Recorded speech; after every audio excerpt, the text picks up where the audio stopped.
Welcome back from the international break, a break which wasn't appreciated by a lot of EPL managers because it caused a break in momentum. But then for us FPL managers, it presented us an opportunity to be able to, think about our squad and re-strategize. And in case you wanted to re-strategize, yes, we are here for you. And in today's episode, we'll be doing a little bit of a recap, then we head into our analysis segment. Then, of course, we conclude with our predictions. It's a packed show, so stay tuned.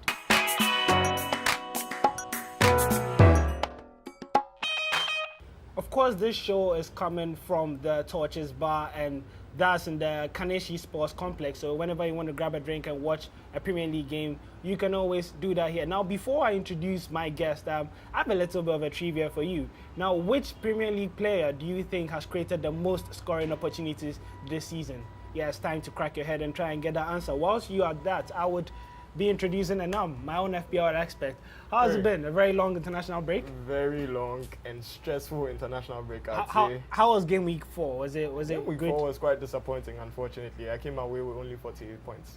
Yeah, he was right ahead of me. I came up with 42, but then it's time to move on. It was a bad week for all of us. But let's go to our best players. Murray of Brighton. He leads that with 12 points. Yeah. So Murray did very well. He scored 2 goals in their 2-2 draw with Fulham, and he came away with all 3 bonus points, giving him a total of 12 points. Yeah, and Lacazette, he also ended up with 12 points. That was his first start in the Premier League so far. His first start was really good. He came away with 12 points. He scored a goal and gave an assist, and he also came away with all 3 bonus points.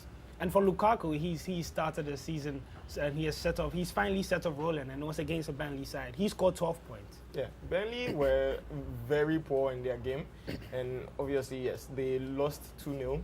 Lukaku coming away with both goals actually, and then he came away with all 3 bonus points as well. So it was a good day for him and for Manchester United as well. Okay, a very good day for Manchester United, but for another Manchester United player, it wasn't a very good day for him. That's Marcus Rashford. He got sent off, and it was a very bad week for him. Okay, so unfortunately, Rashford had a red card because the red mist descended, and he went away with -2 points. Okay, and Charlie Austin, he missed the penalty, and he also ended up with a -1. Another penalty miss was Pascal Gross of Brighton. He ended up missing the penalty, and he also ended up with a -1. So that will be for our top best and worst performers. And game week 4 lessons, and we're starting to realize that the creative midfielders are not really up there in terms of assists. Our fullbacks are really providing some thrust in terms of attacking, and we see that in the top assists so far, we see 3 defenders, Alonso, Mendy, and Holebas. And what has been your impression so far? Yeah, it's actually been very interesting so far. The creative midfielders aren't creating anything at all. They've left all the work to the fullbacks, and they are giving or providing the assists so far. So as you can see, Alonso has 5 assists. Mendy also has 5 from 4 matches, and Holebas has 4 from 4 matches. So it seems the fullbacks are really doing well with the assists. Yeah, and Holebas is in that list. And next up, we would go into our analysis segment. And to start that off, we will do our team talk. And yes, the boogie team, that's Watford and Javi Gracia's men. They seem to be doing well so far, 100% record. We remember last season that in their first 4 games, they failed to lose a game. So they were unbeaten. It's been the same so far, even better, because this time they haven't even drawn a game. And do you expect them to maintain this form? I honestly think Watford can keep it going. Their next 3 fixtures are not so difficult. They face Manchester United, they face Arsenal, and they face Fulham, I believe. These are not too testing matches, and I think their defenses aren't also too good. So Watford would be able to capitalize on that and keep it going. Okay, so if we are looking at Watford and you think they can keep that going, which 3 players do you think fantasy managers should probably keep on their watch list or put in their teams? So currently, the standout players for Watford are definitely Pereira, Holebas, and Troy Deeney. So I think those 3 are worth putting on your watch list as Watford standout players. Okay, so for Holebas, he has created 8 clear-cut chances from set pieces, and he's on set piece duty this season, so that's pretty good for him. For Pereira, he scored in all their home games so far. He scored 2 goals, and it's been a good season for him. And Deeney, he seems to be enjoying Javi Garcia's system where he plays on two top. So he's benefiting a lot from Andy Gray. And still in our analysis segment, we go to our pick or dump where you have the chance to swipe right for a player and swipe left if you don't want the player. And to start that off is Romelu Lukaku. He's finally in and amongst the goals. He looks like he has some good fixtures coming up against Watford, Wolves and West Ham. Yeah. Would you swipe right or left for him? So I think, yes, I'm going to swipe right for Lukaku because Manchester United have favourable fixtures coming up and I think he's going to do well. Okay, for Lukaku, he hasn't done enough. It was just one good game against Burnley and he still showed that bad side where he missed a lot of chances and just didn't want the hat-trick. So I would go left for him.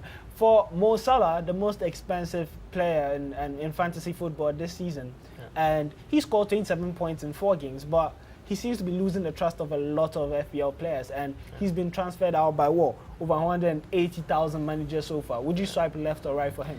I'm going to swipe right for Salah because he's proven over a whole season that he's definitely good for it. During the international break, he scored 2 goals for his team, his national team, Egypt.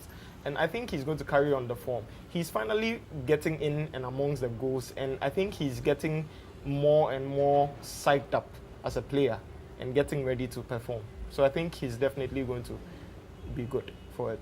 For Salah, I think his points tally is not really matching his price tag, and I would rather invest in other midfielders and, you know, buy a cut price midfielder who may be doing better than him. And speaking of the international break, Eriksen, he got 2 goals. He's had a disappointing first 4 game weeks, but he looks promising now. Would you go left or right for him? So I think I'm going to go right for Eriksen as well because, like I said, they have favourable fixtures coming up, and I think he'll perform. On the back of his performance in the international break, I think he's definitely going to perform well.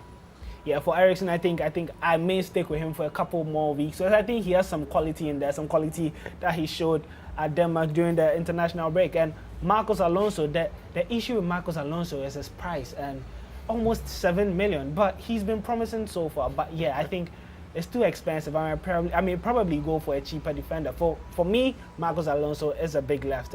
What about you? Marcos Alonso is a big right for me, especially because I have him. I mean, if you're an FPL manager and you don't have Marcos Alonso going into game week 5, I think you are shooting yourself in the foot. Marcos Alonso has good game weeks coming up. He's definitely going to perform. He's on a nice round of form, and I think it's a no-brainer to have him. Yeah, and he said I'm shooting myself in my foot because I don't have Marcos Alonso. But this is to tell you that the next player, that's Holebas. I have him, and I think he's done pretty well for his price. He's just 4.8 million, and he's already doing so well. So I think yes, I would keep Holebas in my team and not take Marcos Alonso. So I'll get some more money for my squad. Holebas for you, left or right? Definitely, Holebas is a right for me. His price is just wonderful. At 4.8, he's competing with the premium defenders who cost more than 6 million each, and I'm sure you can free up funds if you get Holebas and invest in maybe premium midfielders or attackers. Okay, so that was it for our analysis segment, and next up we'll be trying to do some forecast as we look at some game week 5 differentials, and then we'll move to our captain picks. Let's start off with our differentials, and we have Arsenal striker Lacazette, who's picked by just 3.2%. Is he a good differential for you? Oh yeah, Lacazette is definitely a good differential. As you can see, Unai Emery has started him in 1 game, and I think the connection between him and Aubameyang is definitely going to pay off. So he's a good differential. Okay, and for Lacazette, he's played 6 shots in total and 5 shots on target, and that's been unmatched by any of his Arsenal teammates so far. And he's playing a Newcastle side who have kept just 1 clean sheet in 4 game weeks. So it looks pretty good for him, and he's just owned by 3.2%. So he may be a good differential. Next up is Danny Ings, the Southampton forward, and he's owned by just 6.5%. Yeah. Danny Ings, I think, is also a very good differential pick. His price, his fixtures, line of fixtures coming up, I think it's very good for him. Yeah, and for Danny Ings, he plays a shot every 19 minutes, so you may be assured of a goal, you know, every 19 minutes if you are lucky. And next up is Raul Jimenez. He scored a goal during the international break, and he's picked by just 5% of FPL managers. Okay, so for Jimenez, who is just 5.5 million and facing 3 okay teams in the next fixtures, and who is just 5.5 million pounds and facing Burnley at home, I think he's a very good differential pick. Yeah, and he's facing a Burnley side who have conceded at least 2 goals in the last 3 game weeks, and guess what? They've conceded 73 shots so far this season. So Raul Jimenez would be licking his lips at those statistics. And yeah, it's the captain picks time, and it's always wonderful for FPL managers because that's the chance that you get to double your points. And first up on the list, yeah, we have to pick Aguero, and he's playing a newly promoted side in Fulham. Yeah. What are your thoughts on Aguero? Aguero is your classic captain pick. He most likely is going to notch a goal or an assist. So he's a very good captain pick against Fulham as well. Okay, so Harry Kane, he conquered August, and now September is here. He hosts Liverpool. Good chance to captain him? Okay, so I'm not so sold on Harry Kane yet. He's facing a Liverpool side who have conceded just 1 goal, and even that's from just a goalkeeping error so far. So even though he's been able to score in August and finally break the curse, I don't think he's going to score against Liverpool.